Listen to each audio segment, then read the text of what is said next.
Hi, Namaste, and welcome to SAS Net Work. This is a podcast by Patroni Chidanda Shastri. I am a drag artist from Hyderabad and a DEI professional.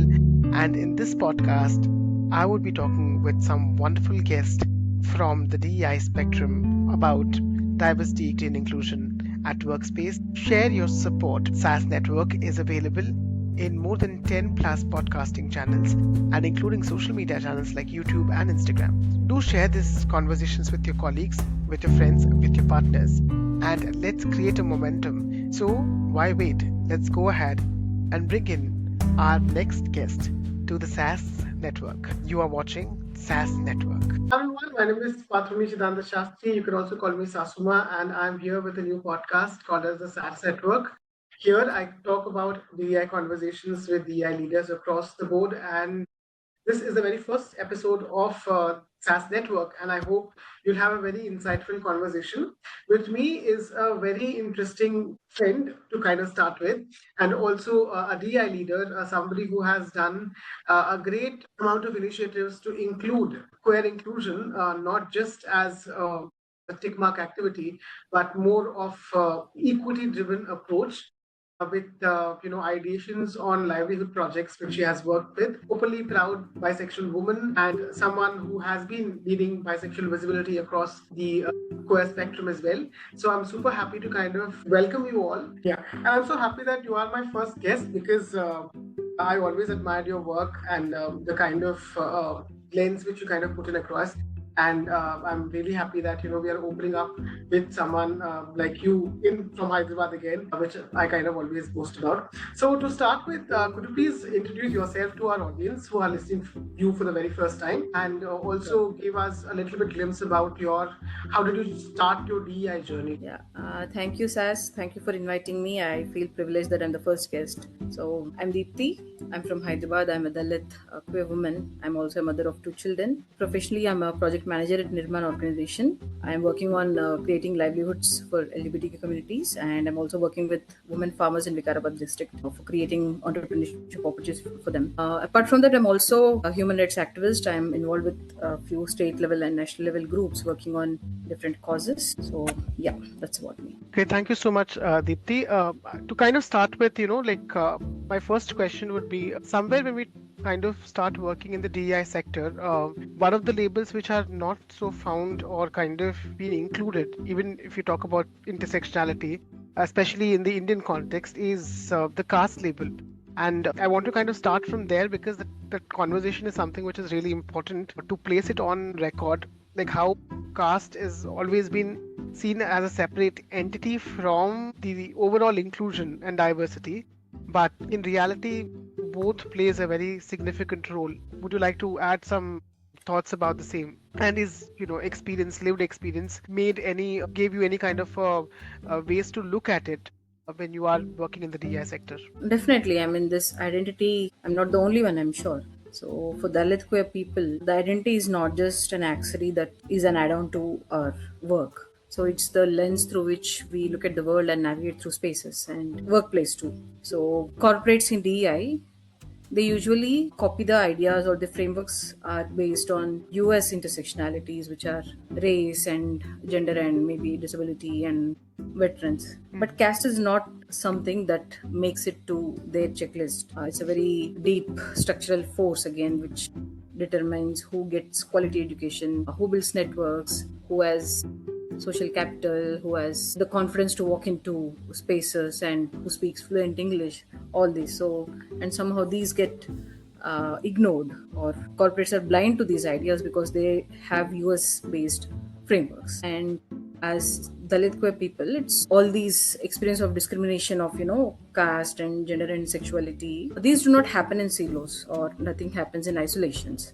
So when we step into corporate spaces, for example, I feel like calling out the performative acts that they do, like having pride flags without any real safety nets for queer people or people from marginalized castes, and no representation of caste at all in diversity panels. I mean, for them, diversity, there are a few checkboxes for diversity which does not include caste. So there is zero representation of marginalized caste in diversity panels.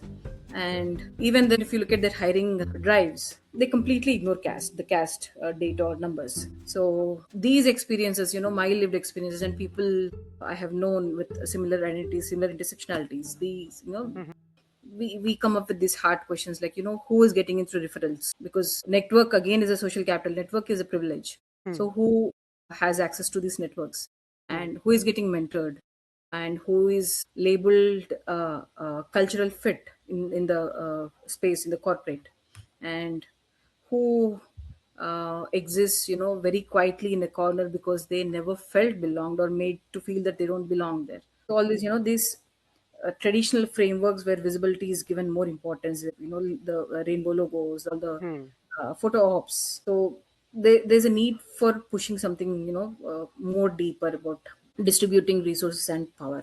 So that is what I think DI lacks here in corporates. Yeah, thank you so much for highlighting. Yeah, thank you so much for highlighting that. I think it's really important aspect which you have shared. Especially when it kind of, when it's not holistic and when it's very performative. If it's performative for one particular identity, it is performative for the holistic community in itself. Coming back, you also pointed out that, because our framework itself is something which is very Western based, like a US based to kind of start with, majoritarily. So I would like to know, because with your work, which you have done for the past few years, you have always given this equity approach to awareness. Like, it's not just, a way where corporate is funding and things are getting done, but there is an employability, there is a upskilling programs which you have led with your organization. So could you please help us, our audience, understand, like, what was that thought process or the idea which came from, like, why did you think that, it was really important to equip people than that of just using CSR as a donation or a charity? Because skills are for life. I mean, if you're talking about the upskilling programs I have done, skills are for life, and not everybody in the community gets an access to learn these skills, because even these spaces are very limited, and the selection of beneficiaries is done on a very different basis. There are not many, except for the traditional or the conservative skill training programs like tailoring and beautician. We do not see much even for women, and for the LGBTQ communities, it's mostly computers or English skills, as if we don't know any of these. But Hmm. yes, of course, there's a large population within the community who do not have access to these. So yeah, and keeping in mind that gap, and also what is more employable in the market at that moment, we designed programs accordingly and selected people accordingly. So, and that's why I think we have been um, successful in implementing those programs. I cannot say I mean, I do not say that, it was 100% success in the placements or the impact, but yes, it was much better than what happened a few years ago, which was, again, a lot of NGOs and corporates, what they have done is they copy the same model that they do for women, and they copy the same model for Hmm. the queer communities as well, which is why it had failed, because they do not consider the, the intersectionalities and what happens next, or the access to resources for queer people. So probably that's a reason why those programs haven't been able to create an impact. So yeah, so that was the reason. And also, you're talking about the DI frameworks, right? Yeah, yeah. Yeah. So uh, DI frameworks, I mean, like I said, it's very heavily US centric or US based. Everything is about race. They talk about race. I mean, that's why, we have seen people here talking about Black Lives Matter, but not Dalit Lives Matter.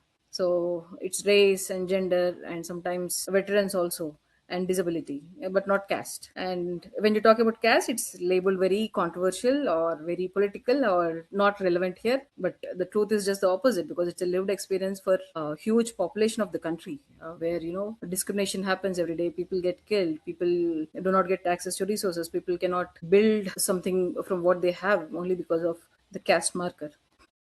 You wear two hats, you wear multiple hats, but for people, again, if I'm seeing it from the DEI space, you wear two hats. One is, someone who's working with the corporates on a regular basis, and the other one is, someone who is an activist. So here, there is an aggression which is required in the activism, whereas there is this groundiness which is required in your in working with corporates, etc. How do you balance that?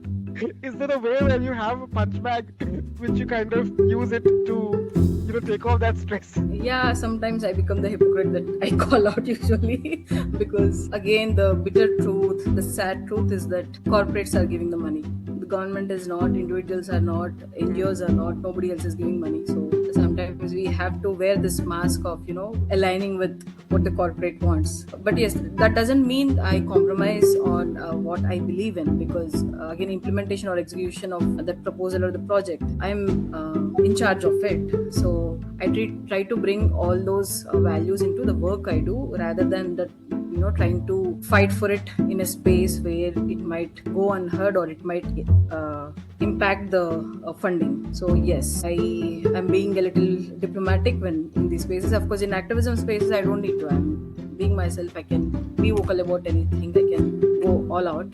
But yes, in corporate spaces, I maintain a certain level of restraint to get things done. I know it might be hypocritical, but yes. But at the end of the day, we need the money and we need resources. No, I think you pointed out something which is really wonderful, and there was also a very senior activist I was speaking with. I don't want to name them, but someone who said a very wise thing like you. It is really important that to have a vision of when there's a conflict of identities. It's really important you think about the larger crowd of the community than just being in that particular space to kind of putting our own self into place. So I think you are one of the most balanced and sought out person I have. Thank you so much for that. And when I'm saying sought out, the lights of my house are always blinking. I don't know. But coming back to the question, the era which we're living in, especially where we see that there is a lot of, anti-queer bills, anti-DEI bills. We have also seen that, there are times where the BI is getting backrolled on a constant basis. We also see that, there is a very deliberate attempt to kind of dismiss any kind of a DEI happening within the global scenario. At this time, at this juncture, what do you think should be our strategy or ways to relook into DEI, and what should we do as individuals working in these sectors to ensure that the progress is continued and not stopped because of some white-haired person sitting in a white nation and trying to command the world? So yeah, thanks to Donald Trump and the rise of right wing everywhere in the world. So the polarization that is happening, and it's definitely a setback. And in India also, it's a bit quiet. I mean, it's not like there is a very dramatic public rollback, but there is a very clear effect. And after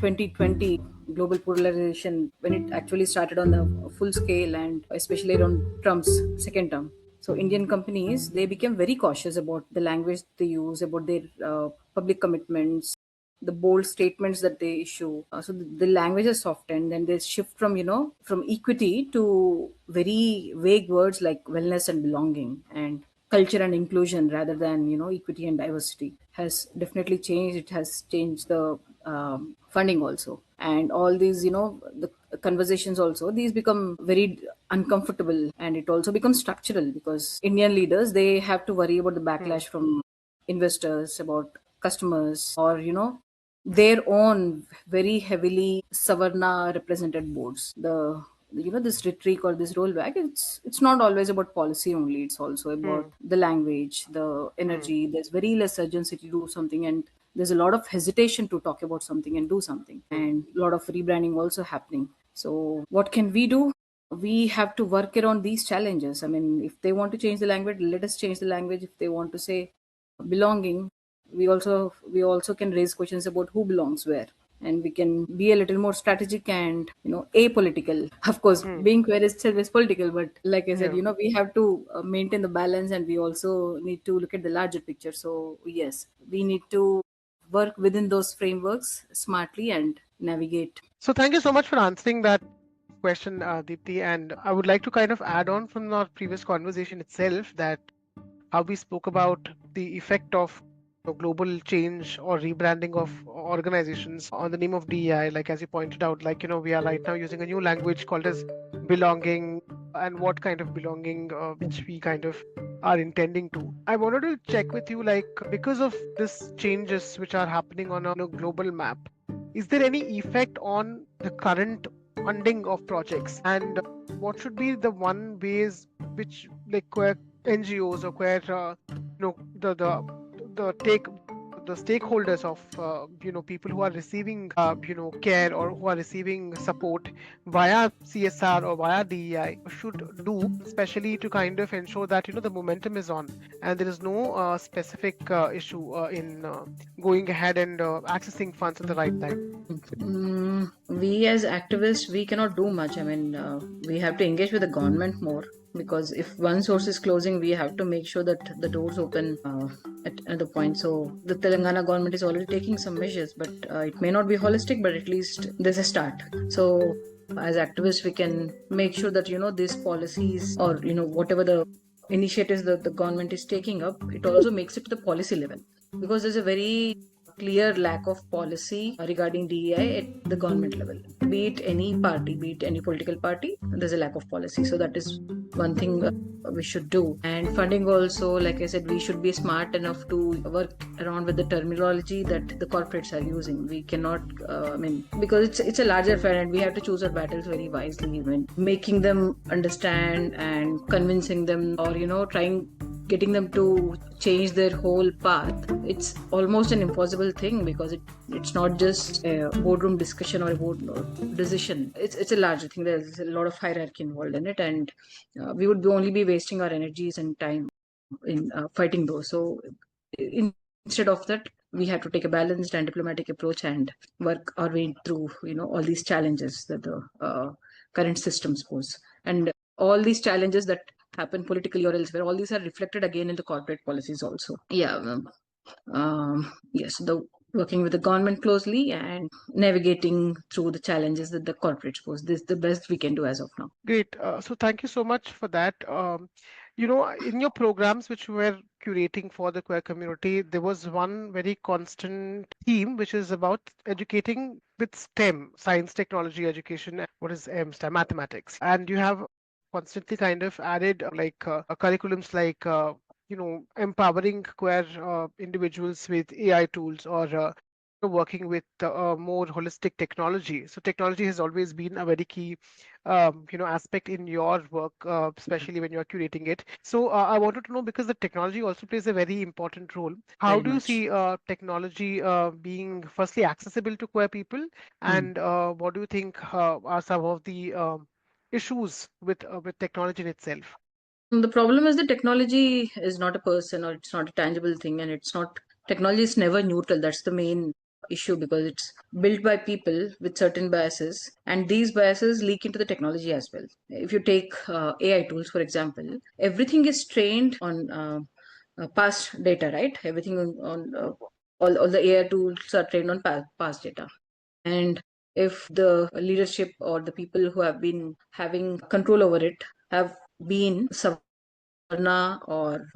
and male, then all these algorithms, they learn these profiles, or similar profiles as successful. So all these biases, they definitely creep in, either be it a screening of resumes or very interfaces which are very English heavy, and the filters, college filters, only elite institutions, and uh, referral pipelines. And referral pipelines, yeah, they usually favor the existing networks. They do not allow anyone new. So yeah, so this is the problem with technology. But this can also, that is like the con, but the pro is so that it can disrupt blind hiring, and it can also disrupt skill-based evaluations. They also enable anonymous reporting channels also. So I think the question should be, is tech biased, or is it discriminatory? It's about who builds it, who is building the technology, who is auditing it, and who holds the power to fix it. Because technology often fails marginalized people.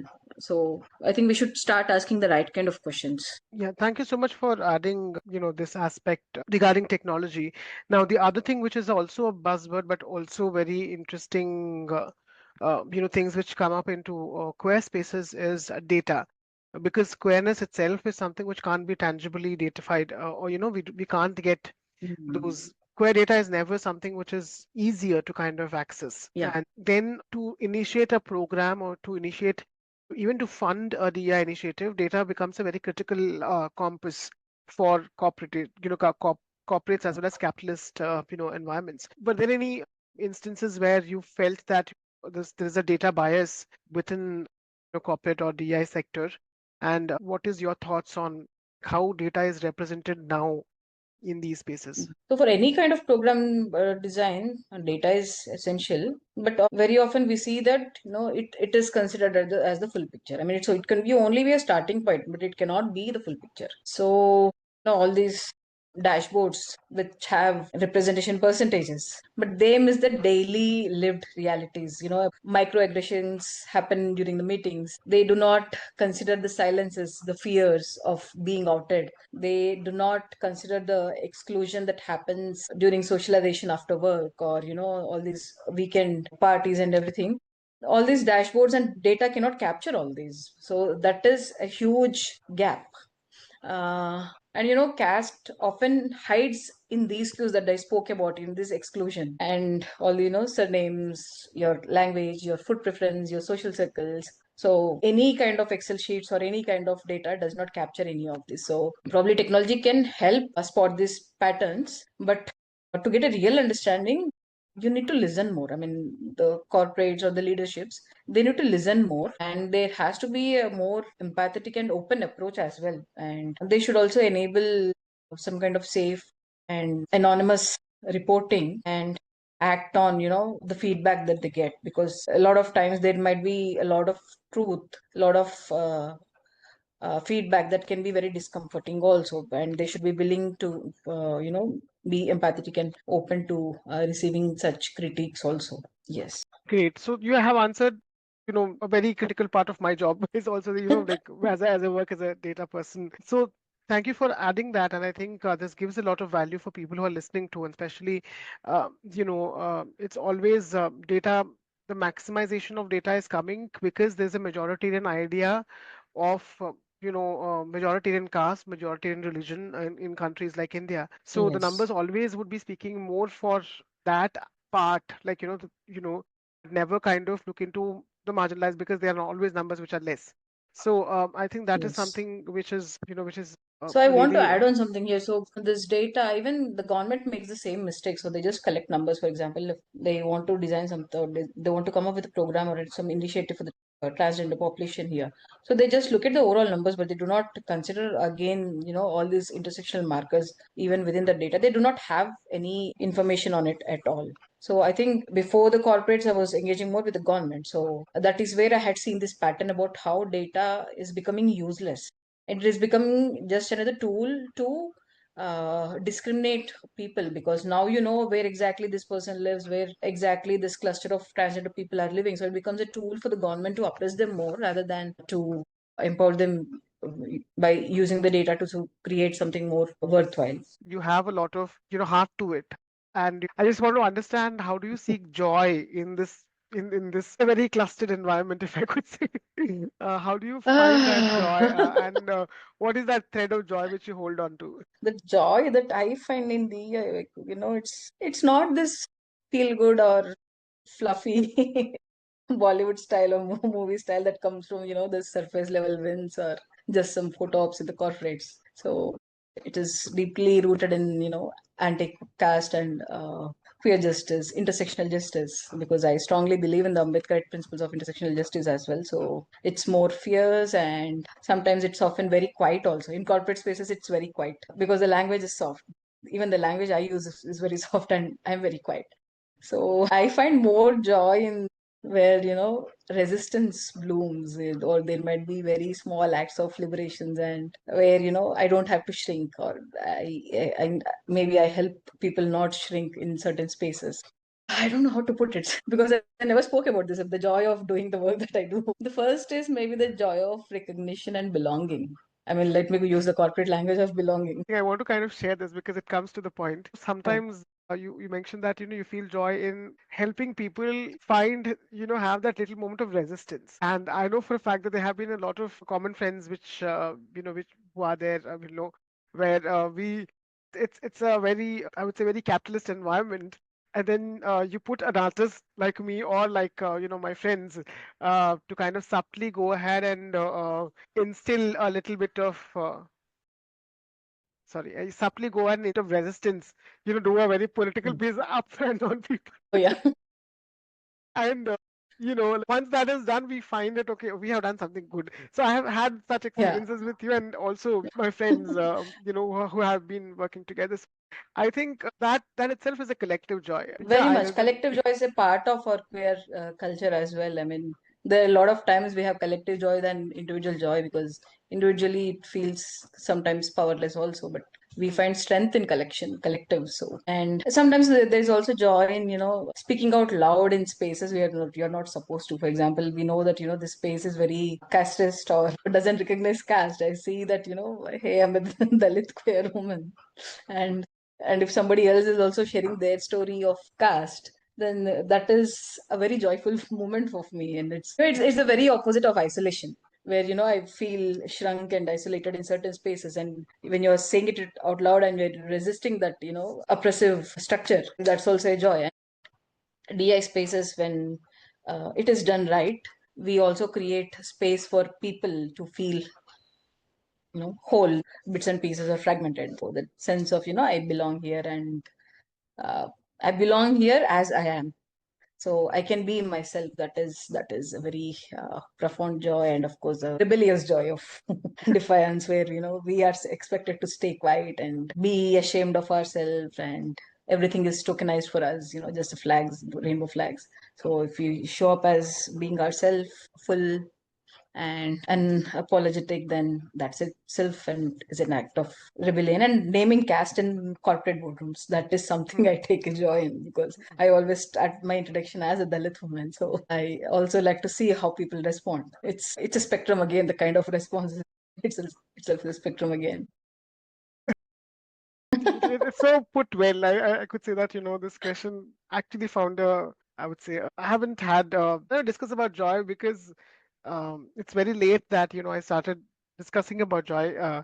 It's very tedious Hmm. work to kind of do. I Because we find are that expected to talk only about struggles, not struggles. joys, for Yes. some reason. So we can only imagine about Begumpura. We can imagine about building a Begumpura, but we cannot talk about it. No, there I should mean, be a time. DI is not only about fixing what is broken, right? We also have to have this imagination of having something happy. So my imagination is always about Begumpura. I think one of the About things which I was also about to say that we should not be struggling to talk about joy, but we should be struggling to talk about which joy we want. So, yeah, yeah. Actually, that's the kind of struggles we should we should have to great. face. So, go ahead. No, this Ambedkar's vision of a casteless society, or this place, Begumpura. So this Mhm. is something that have been thinking about a lot of time, and also, that is also where we can find collective joy and also individual joy as well, because everybody is equal in such a space. So, maybe a very utopian concept as of now, but definitely can be a distant possibility. Just adding on to this wonderful, question and answer which I have kind of got, I just want to ask you on a very quick note, if you have to recommend three organizations which you think are doing a very interesting job, and especially these organizations again coming from the DI space, if you would like to recommend to our audience, which organizations would that be? Organizations as in NGOs or corporates? NGOs, I would say NGOs because corporates anyways have their marketing team, but queer NGOs or queer individuals, if you think who should be kind of like we don't talk about queer individuals who are doing this work, Hmm. and sometimes DI is being kind of hidden because of this over loudliness of corporate. So Hmm. if you have someone to kind of highlight or some organization which you would like to highlight. That's very difficult because there are a lot of individuals who are, kind of doing some wonderful work in their own space. I mean, you talk about a lot of social issues through your drag, which is very different from what other drag artists do. So definitely you are in the list, and And anybody else and whom I need to me. follow, the question is for me. You and I If I'm come. missing Um, ah, So let me think. Organizations, of course, Nirman is one because they have taken a bold step of setting up the cafes. I mean, it doesn't matter whether the cafes will exist in the future, but at least they have taken a step. It is the first, which is the first in Hyderabad. So Nirman is one, and then Ruburu also does a lot of work with the LGBTQ communities. And again, Youngistan, very inclusive organization, I would say. And you cannot think of many more. I mean, Hyderabad based, these three. And individuals, there are a lot of individuals. It would be, I don't know, it would be unfair if I name only a few and skip out on the others. Maybe it Yeah. would be safe to say that you and me for now. Yeah, I think that is good, but yeah, I would also ask you offline to get some names which I can interview for this Yeah, I can podcast. definitely do that. Oh, There's so much. Nandita. Oh, sorry. Yeah. So there's Nandita, who is the first trans person here to have got a doctorate. And of course, Rachana and Vaijayanti, we all know for the Mhm, immense contribution they have done, not just to the transgender community, but to the queer community as a whole. And there are some people who have broken a lot of stereotypes. For example, Anya, daughter of mhm, Mala Aunty, who has done her PhD in mhm, medicine. mhm, Tashi, of course. Tashi, I mhm, mean, this Aditya mhm, of QT Center. mhm, And this Kiran Raj, who has the first trans man here who has a business on his name of his own. And since this is so sudden, I'm trying to gather names. There's Apurva, who's been creating very beautiful cultural spaces, and I don't know, I might be biased again in this. No worries, but I think thank you so much for sharing those names because that gives us chain of reactions, chain of people to kind of look up for and kind of connect with individuals. So, Definitely. And yeah, Niyut. So this was the first name that I had in my mind, but somehow I mhm, missed it. So Niyut, who's also a DBA queer person, has been doing a wonderful job in bringing more awareness about the Ambedkar ideology and has been hosting a lot of wonderful events. So that is also one name I would definitely recommend to anyone to talk great, about these intersections also. great. I hope out of these names I at least bring few for the podcast. But thank you so much for taking time and being with me through this entire process of my first episode. And I think I'm super happy to have you and start with you on this journey. Hopefully, I would be able to kind of get some nuanced conversations and let few corporates listen to this because this is one of the spaces which is not sponsored, and I don't want to get it sponsored. And we have our own free speech, within this space. So I think thank you so much for contributing, and thank you so much for being a part of. SAS Network. I hope to kind of, I wish you all the best for all your future Thank work. you. And, you are a lot, you are an inspiration for a lot of people. And I think we always look up to you and we always kind of cherish you for whatever you do. That's so heartfelt to listen to, and thank you so much. And I really liked what you said. I hope some corporates or some people see this. Again, that is a joy of passing on that fire. And thank you for this, raw conversation, because change does not come from comfort, right? It has to come from courage and by being explicit and from naming what is broken. So if you are in a position to influence, and then you should definitely start. I mean, it's okay even if you start small, but you have to start now because our future depends on it. And yeah, so everybody, please stay intersectional and stay fierce. Thank you so much to Thank you, audience who are JB. listening to us in this episode. Please do go ahead and you subscribe to our channel because honestly, until you subscribe, you don't know what exactly is coming next. And please do follow Deepthi and her work. We'll be tagging our social media accounts in all the avenues. SAS Network is also available in most of the podcasting platforms. So please go ahead and listen, share it with people, share it with your corporate, especially that HR who is transphobic or queerphobic.